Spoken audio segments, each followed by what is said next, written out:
Hello, everyone, and welcome to a new episode of Console Corner.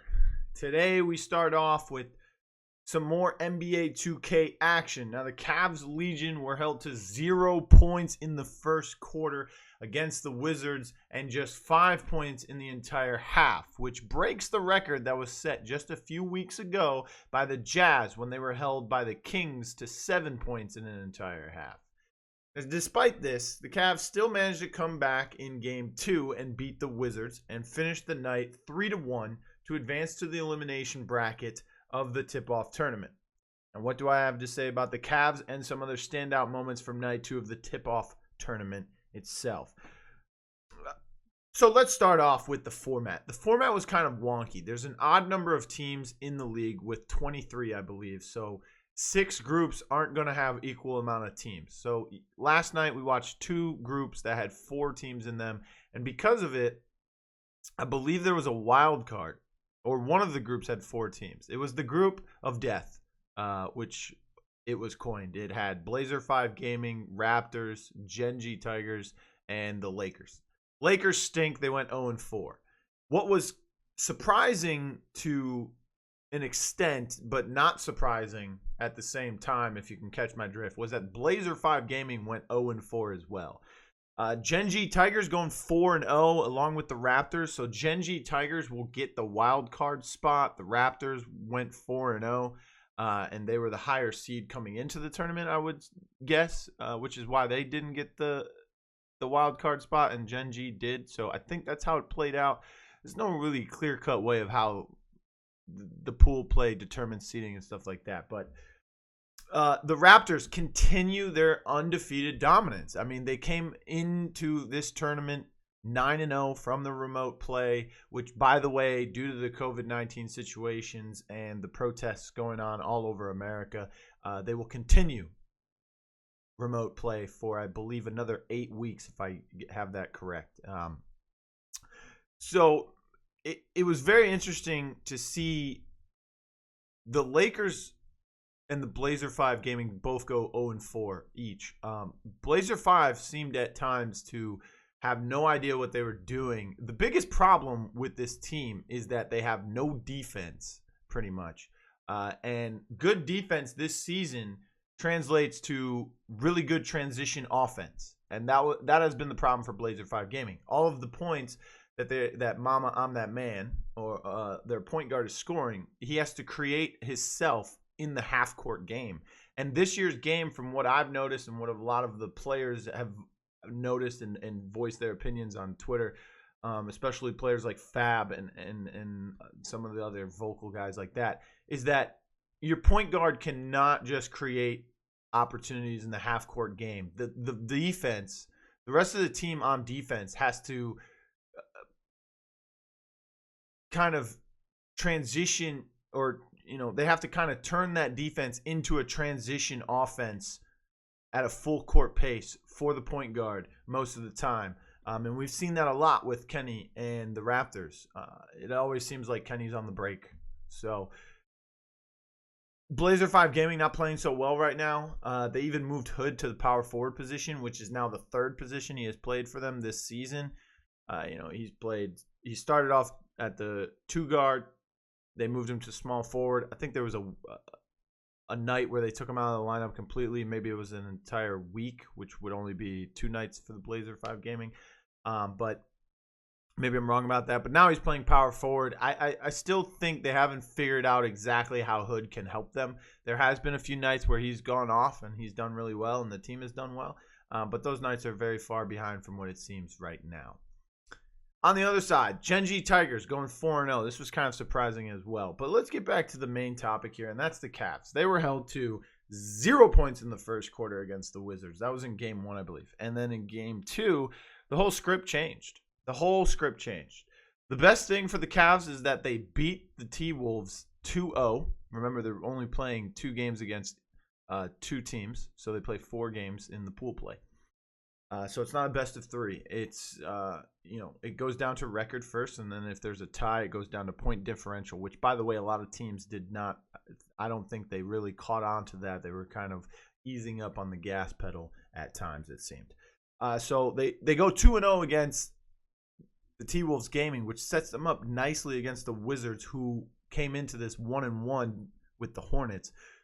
So afterwards, they beat the Cavs. So now both teams are 2-1. It comes down to this last game, and the Cavs were able to totally 360 themselves from what they did in game 1 against the Wizards, where they scored 5 points in the first half. So once they flipped that script, once they started, realizing what JBM and the rest of them were doing, they started to realize. Another thing about JBM is he only scored 6 points in game 1 versus the Hornets. So that was a big downer for them. I think if they would have went 2-0 against the Hornets and then they beat the Cavs the first time, they'd be the ones in this, especially if they were to, even if they lost the second game against the Cavs.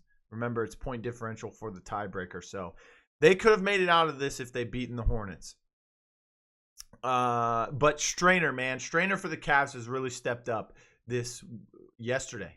Pretty much. I mean, the Cavs have looked miserable most of this season so far. Not as miserable as some other teams that have had point guard problems. Strainer, remember, was a small forward when he first started playing in the league. So now he's transitioned to that point guard. And now he's starting to pick it up. He's starting to realize, how to do things, when to do things, when not to do others, and how to really get comfortable in that role. So that's really good for him. I think let's take a look at the stats here. He averaged 27.5 points per game last night in those 4 games. So big ups to Strainer. And, I live in Cleveland. I'm a Cleveland kid. So, I mean, I was, born in Europe, but I'm a Cleveland kid. Been here most of my life. So it's good to see the Cavs Legion doing good. But on the unbiased side, Strainer really picking it up. Big points from him. And it was a gritty dogfight heading into the fourth quarter of game 2, by the way. So for all the marbles, those two teams were going at it. I think it was only like a 4 or 5 point difference going into that fourth quarter. And then also another surprising thing was, let me get this right, the Bucks. I had the Knicks coming out of this group, so interesting enough. They went 2-2. Heat Check Gaming 1-3. Not really a big thing. We'll talk about them or Glenn Ratty we saw a tweet from him, which really kind of fueled the next story we're going to be talking about. But there's a lot of players, not just Glenn, so don't put him on the hot seat. He's just the one that kind of reminded me that this should be a story. But Bucks Gaming, they go 3-1 and they advance. Big games from the boy Reg. And I talked about this yesterday. Are we going to see the Bucks who look really good one week, or the Bucks that look really bad the next week? And they did that kind of, off and on in remote play. They played 4 weeks during remote play, I believe. The first week they go 0-2, second week they go 2-0, then they go 0-2, and then they go 2-0 again. Which of that Bucks team will we see going into last night? And now we know they went 3-1.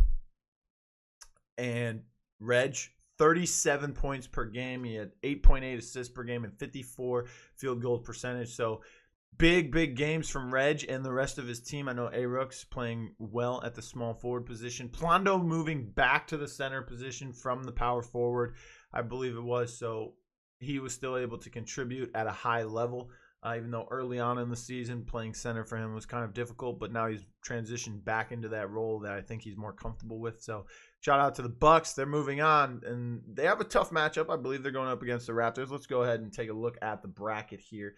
And they are the ones going up against the Raptors. So that's a tough break for them. I do not see the Bucks coming out of that. I do see Reg trying his best to keep the team in this game, but of course Kenny and the rest of the Raptors all know how to contribute at high levels. I have them going on to the next round. We have Cavs Legion, Genji Tigers, and then on the other side of the bracket, we have the Pistons versus the Jazz and the Grizz versus the Kings. If there's going to be a Cinderella in this, I think the Grizz will be the team that is not necessarily the favorite to beat the favorite. I think the Kings would be the favorite coming into that matchup, but I could be wrong. The way the Grizz have been playing, they might have gathered a lot more fans especially in the Twitch chat and stuff like that. Biggest Cinderella story, it's between the Pistons and the Bucks, whichever one of those teams can really find success. It's more often than not going to be the Pistons, since they're going up against the Jazz. Still a good team with Splashy in them, but it's not the Bucks going up against the Raptors. So if you want to see my predictions, I'll put the bracket up on my Twitter, or the link will be in the description below, and it's at RealBlueTV with no E in blue. Don't forget about that. All right, so staying with the NBA 2K League, but moving on. Players have been voicing their opinions about being able to glitch their My Players in the retail version of the game, so that when they are being ported to the league build, they will still have their tendencies. Now, as most NBA 2 gamers know by now, the tendencies, primarily from what I've seen, have been a problem since like 2K11. Okay, and they're preventing gamers from enjoying a realistic experience, especially when it's a league such as this. So this is a major issue because tendencies are so ambiguous, except to a select few worldwide, including the 2K Sports staff, that very few have the sufficient knowledge required to accurately evaluate them for a single team, much less the entire league. So 2K Sports has kept people in the dark regarding how these tendencies were and are formulated. Now that the tendencies are greatly affecting gameplay, gamers are essentially being held hostage by an imaginary man behind the curtain, so to say, right? So some are sim-based, but a lot of them do affect actual gameplay. If you have someone for a high tendency to do a Euro step or a floater, they will do those plays more whether you are controlling them or not. So for CPU, if the opponent has a player that has a high tendency to drive or shoot threes, he's going to do that more often than not. And it actually makes a difference and adds to the realism of some players when it is actual players versus players and no CPUs inbound, right? So basically what this is saying is that if there's a point guard in the league who has a tendency to do more Euro steps, or it's probably easier if I do it the other way. So if there's a defender in the league that is has a tendency to predict the Euro step better than a floater or anything like that, and you go to do a Euro step, then that tendency is going to waive, or that entire play is going to waive in the favor of the defensive player, because they have a tendency to block this Euro, to predict this Euro step, so they know it's coming. So you know, if they do the Euro step, the defender is going to have the advantage, and it goes with point guards with threes and with their Euro steps and with their floaters and their shot tendencies and stuff like that. So I don't know if this is true. It's been a rumor. Even Toxic went on Twitter and said it's been a rumor for a while now that if you glitch your player in retail, it'll be ported to the league build with your tendencies. I don't know if this is true. I can't really tell. I'd have to watch more games more closely for that. I don't know if any of the other players would want to comment on this. I did reach out to say he didn't want to speak on this subject, and I respect that from him. In no way do I mean to throw him under the bus right now for that as well. I mean, if players are willing to come to me and tell me, hey, this is what is happening with this and this is why it's bad, then I'll be glad to convey that message and do my part. But, I mean, I haven't watched closely enough to see whether or not this is a problem. If it ends up being, I think it does, because it's a glitch. It technically goes against the TOS of a game developer's games. So, or you know, the agreement that nobody reads on any video game or anything in life. So, if this is a thing, I think that they can find someone. I don't think it's a bannable or a suspension worthy problem. Right now, that's just how I feel about it at the moment. So we'll have to wait and see really how that really works out. So whatever it may be. Moving on though, back to this 100 Thieves Activision thing going on that we spoke about yesterday. The 100 Thieves founder Nadeshot uploaded a video last night to Twitter explaining his version of the mishap with Activision for the Warzone tournament they were going to hold for their Gamers for Equality event. What is to be said after watching Nadeshot's video? Okay, so in the Nadeshot video, he stated that Activision said that they needed to get rid of the sponsors because they couldn't monetize off of this tournament. And Nadeshot explained that they weren't being monetized. Maybe the only way they would gain monetization is from the exposure they would gain from other bigger streamers that would be streaming the event from their point of view. Which is true. You could gain a lot more exposure from that. But I'm going to be honest. When I watch tournaments, I rarely watch players' point of views. Unless they're being fed to me through the actual broadcast from whoever is organizing the event. So let's say this happened. I'm watching the 100 Thieves channel. You know, they've got the casters and they've got all of that stuff. But then they show me a player's point of view that's like not just the in-game point of view. That's the only time I'm going to watch that. The only time, because I don't want to watch one player's point of view for the entire tournament. I want to watch multiple ones. I want to see that spectator view as well. That's just me as a viewer. So I don't know how much exposure they would have gained off of that. I mean, a lot, because people do like watching these big streamers in these tournaments. So maybe I'm wrong about that, but they're not monetizing this. And at the same time, Activision didn't really want to understand that, I guess, and they didn't understand that Cash App, which was the sponsor for this event, was only putting up the money to run the event and to, you know, have the prize for the charity. And Nadeshot explained that Cash App was the original creator of the idea for it to be for charity, which in my book is good, because, you know, Cash App, they're a big sponsor for 100 Thieves, so they're probably like, hey, you're doing a tournament, here's some money for the prize pool, whatever it may be. But hey, actually this time let's do it for charity, let's do it for social justice, let's do it for Black Lives Matters, you know. So that big ups to the Cash App rep or whoever is ideas that was a really good idea from them. Unfortunately, it's not going to work out with Warzone being the tournament, but whatever it may say. Now, Nade says they will go to another game or another publisher, whatever it may be. So here's what I'm thinking, right? I know Nadeshot is like, he started his career from Call of Duty, so he loves Call of Duty. That's his brand. That's what he was built around for, his personal brand, not 100 Thieves. You know, they're moving away from Call of Duty as they don't have a CDL team, whatever it may be. But I think they should move into a different game, another battle royale maybe. I mean, Nadeshot and all the people that he associates with, they're big into Fortnite as well, so they could do a Fortnite tournament. That'll bring in tons of people because it's Fortnite. I mean, let's be honest here. If it was a Warzone tournament, I'm not watching that. I'm going to be real. I'm not watching that. If it's a Fortnite tournament, I'm definitely not watching that. But that's just my personal opinion. I know that both of those tournaments will bring in big names, will bring in big streamers, big players. It'll bring in big time viewer numbers, or, you know, at least that's the hope.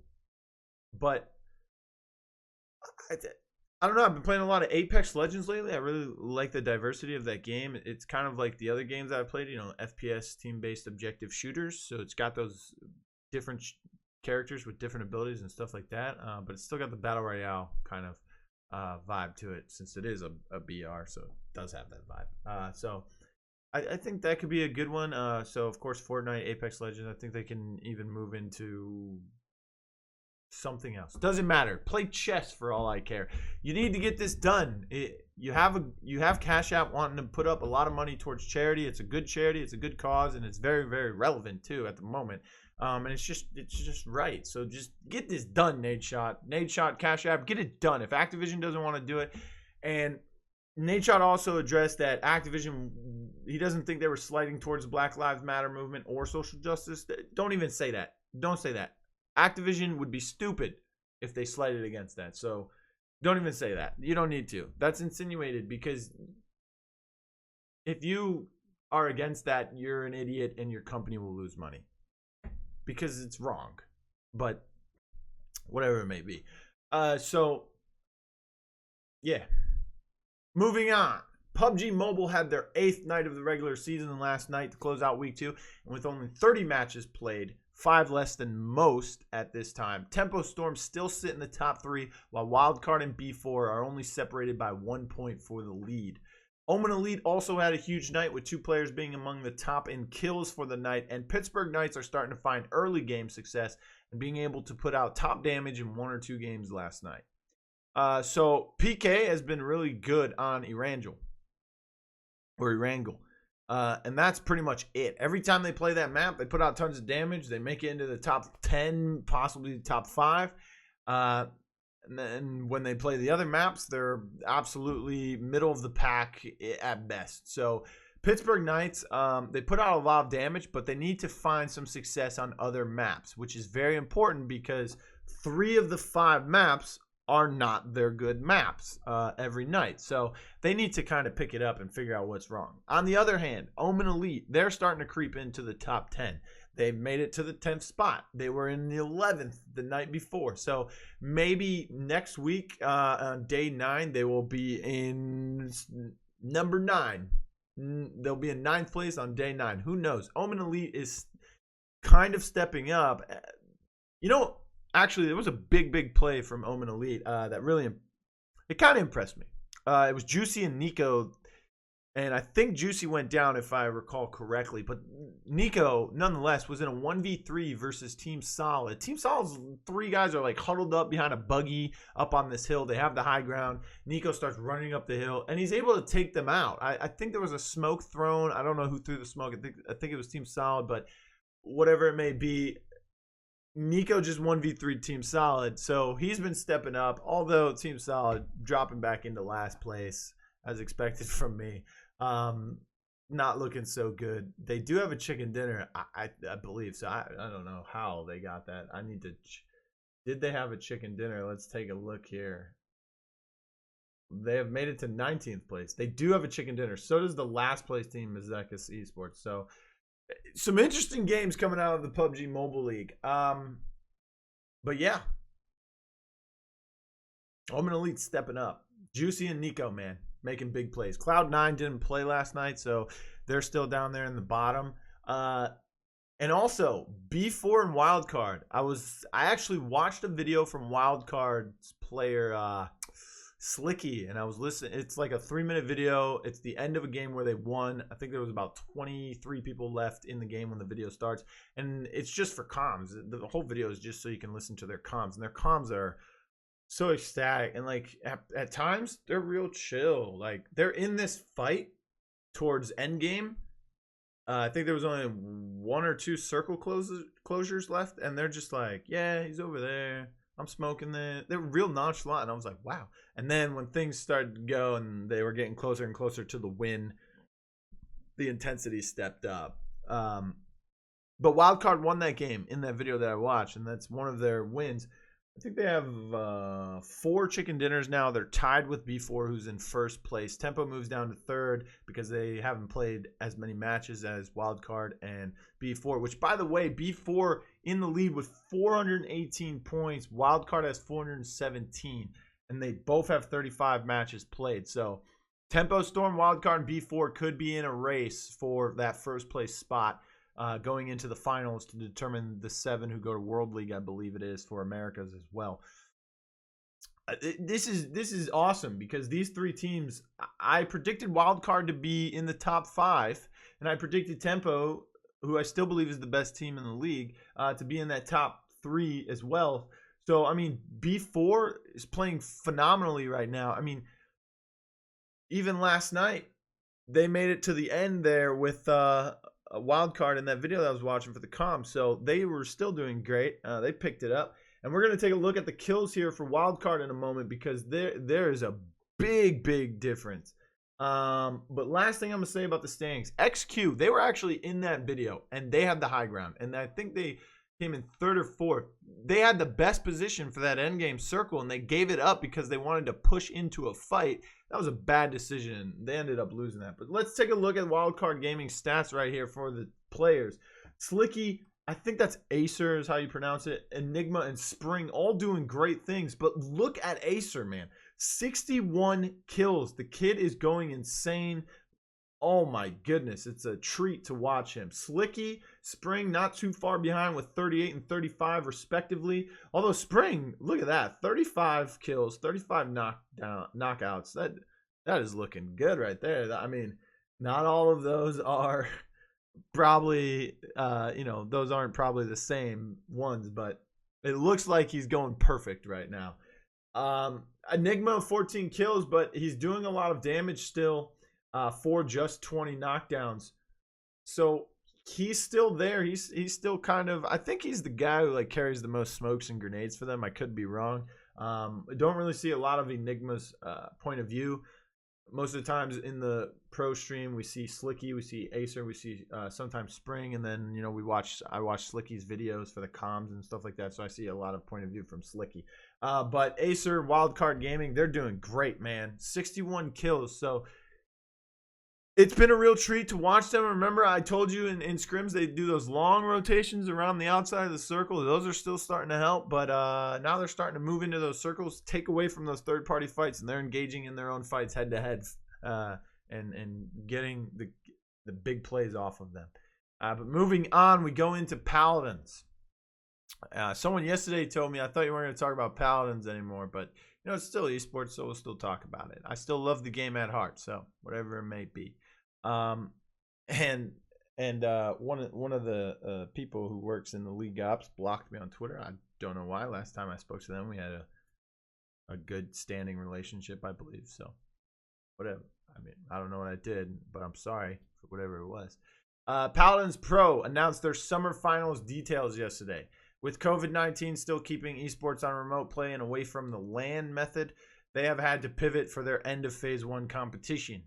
So the summer finals, the way it works is the top 6 teams across all regions will play in a best of 5 double elimination. And due to crossover matches need to be played with the effects this will have on players, each team will be given the same amount of prize money no matter the outcome. All right, so I believe the number is $8,334 for each team. That's 6 teams. So I don't even know what that comes out to. So 8,000 times 6 is, I think, what, 42? So roughly about 50 grand, I would say, because of the change after the 8 grand, whatever it may be. I could be wrong. I just, I haven't had my coffee yet, so my brain's not really clicking. But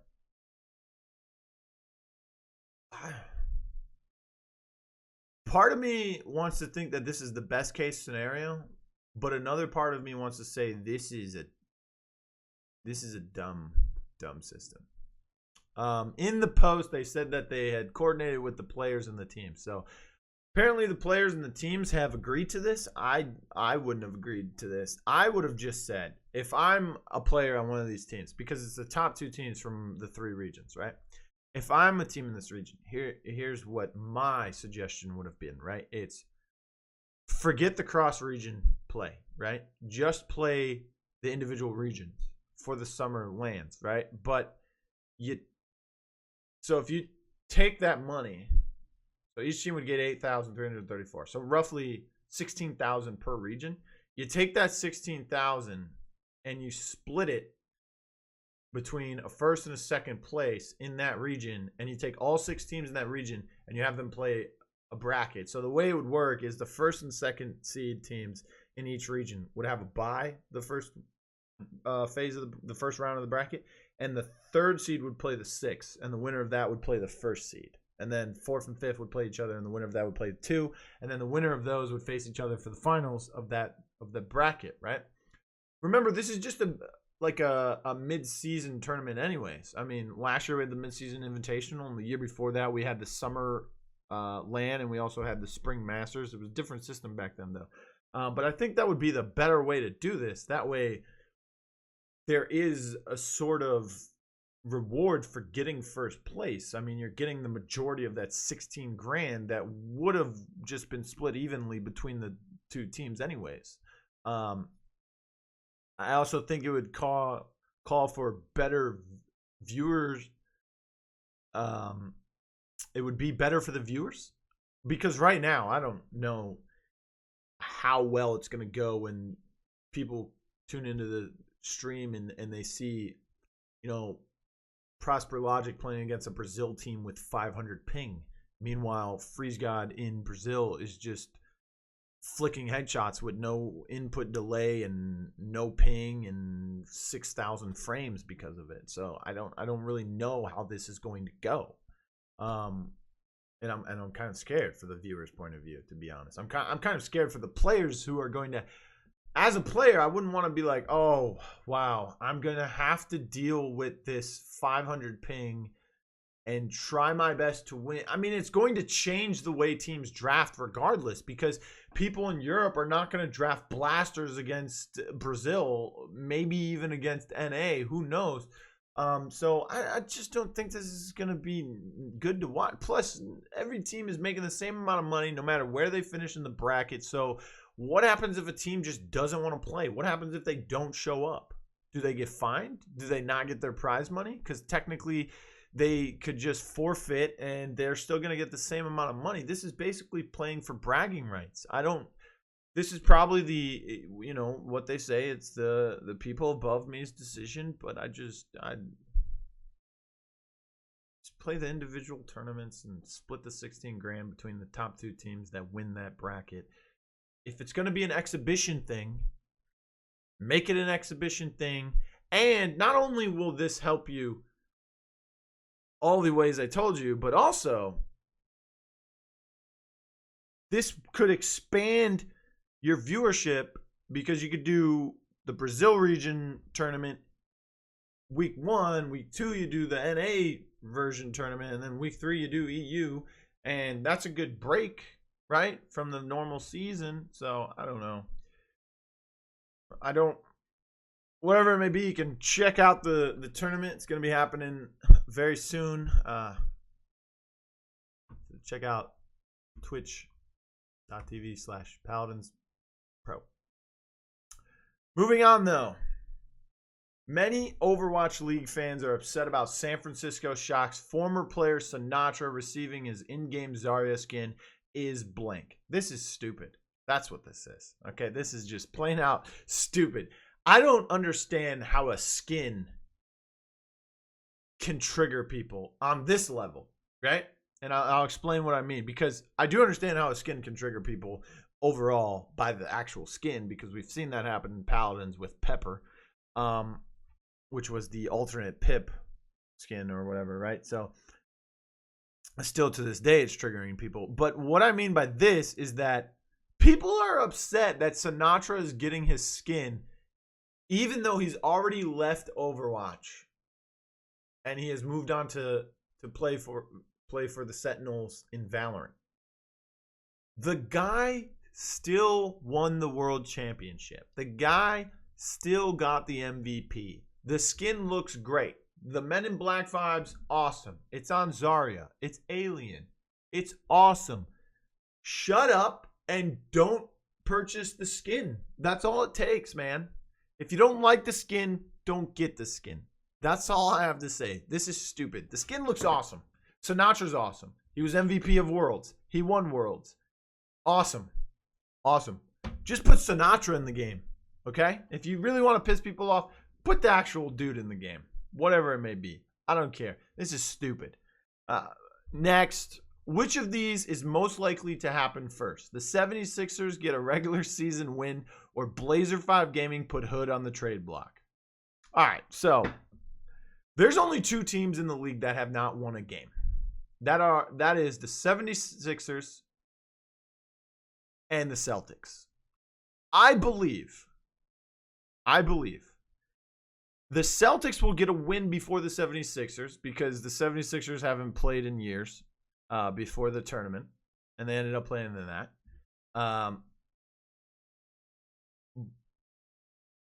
But I do believe the 76ers will get a win before Blazer 5 put Hood on the trade block.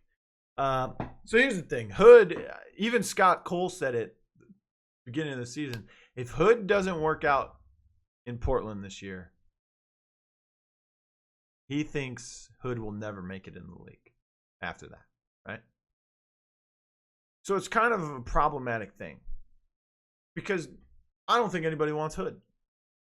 Maybe one or two teams could use him, but he hasn't really been the X factor at all. I mean, he had a game where he put up 20 or 30 points, but that's about it. He's moved from shooting guard to small forward to out of the lineup to back in the lineup, but at power forward.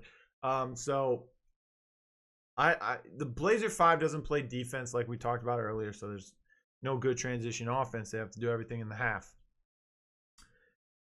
But with the announcement of the second half of the season being remote play as well, they're not going back to the studio because of COVID. I don't know what the trade block is going to look like, the trade window. I don't know if it's going to happen. So I think 76ers getting a regular season win first could happen. Yes, certainly. Let's end the show. Let's go to the finish. Happy birthday to Blazer 5 Gaming's small forward Majestic. Majestic was originally drafted in 2018 by the Heat in the second round. The Heat exercised their right to retain Majestic going into 2019, but afterwards ended up letting him go. In comes the Blazer 5 Gaming team, who ended up choosing him in the 2020 after draft. Majestic and Blazer 5 started off the season strong, but kept giving up game 2s to their opponents. Now it seems they have started giving up game 1s, 2s, and if possible, game 3s. Happy birthday, and hope the Blazer 5 Gaming with Majestic can figure things out very soon, as it would make for a great birthday gift. Happy anniversary to Elias Jampi Olkonen. For those of you who don't know who Jampi is, he's a CSGO pro player that ended up suing the wrong Valve a few years back. According to EssentiallySports.com, it leaves the company in a position of power. The actual case placed Jampi is against Valve GmbH. Their response was that Jampi indeed sued the wrong company. His ban with Valve Corp has nothing to do with GmbH and is a subsidiary division of the Valve Corp. Thus, this case wouldn't hold much water. Valve GmbH has nothing to do with CSGO, and they do not have any interest in any software belonging to Valve Corporation. The lawsuit has been gone for years now, and Jampi, as well, has not been able to find himself back into the actual ESL and Valve tournaments because of his VAC ban. He has been seen playing on a team and doing pretty well since then. So here's to Jampi, a much older and more mature teenager now. And hopefully next time he tries to sue someone, he sues the correct company. Also, congratulations to the Austin Show for reaching just over 73,000 peak viewers on Twitch yesterday during their Love or Host episode. If you are unfamiliar, the Austin Show is formerly known as the Raj Patel Show, which had undergone a name change earlier this month. Austin stated in a Twitloner explaining the name change, quote, "Over the past few years, and particularly in the last few months, I've grown a lot as a person. Part of that has meant being open and honest about my personal life and background, but along with that comes painful realities about things from my past I'd do differently. With everything happening in the world, we're all spending a lot of time at the moment thinking about how we treat each other, and it feels like a natural time for me to talk about what I've learned. When I look back on myself in 2013, I was ignorant and approached the Raj character as an actor. I had a big group of friends in the Indian community and thought that meant that I understood the consequences and history of the choices I made on camera. Although it was never designed to be insensitive or harmful, I know now that is exactly what it was. I should have never have named myself Raj or taken on this character. As a content creator with a platform, I feel that I have a responsibility and obligation to make everyone within my community feel included and not feel as if their culture, a big part of their identity, is being appropriated by someone who doesn't have any right to do so. For those of you who were impacted personally, the South Asian and Indian community, I would like to give you what is long overdue. I am sorry.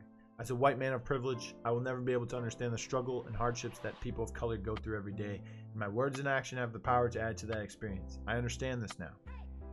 Leaving the Austin Show now only trailing one talk show on Twitch, being Stoned Yoda from the Brazilian community, but Brazilians pretty much run the Twitch community and the gaming community and the online viewership community pretty much at this time, it seems, from the past year or two, from what we've all experienced. So that was a very heartfelt and warming message, and very insightful too, that not just, people of all colors and heritage are, getting this kind of mistreatment and this appropriation from people who are privileged and stuff like that. So big ups to Austin for changing the name to the Austin Show. Congratulations once again for hitting that peak 73,000 viewers. Just over 73,000 viewers. Hopefully you get to that 100,000 mark and you pass up the Brazilians so that America can have one of those. Just kidding. Just kidding about the American. You guys get it. Don't forget to like, share, and subscribe. Follow us on Twitter at Console Pro News. You can follow me on Twitter at RealBlueTV with no E in blue. And don't forget, guys, to just keep gaming. Just keep gaming.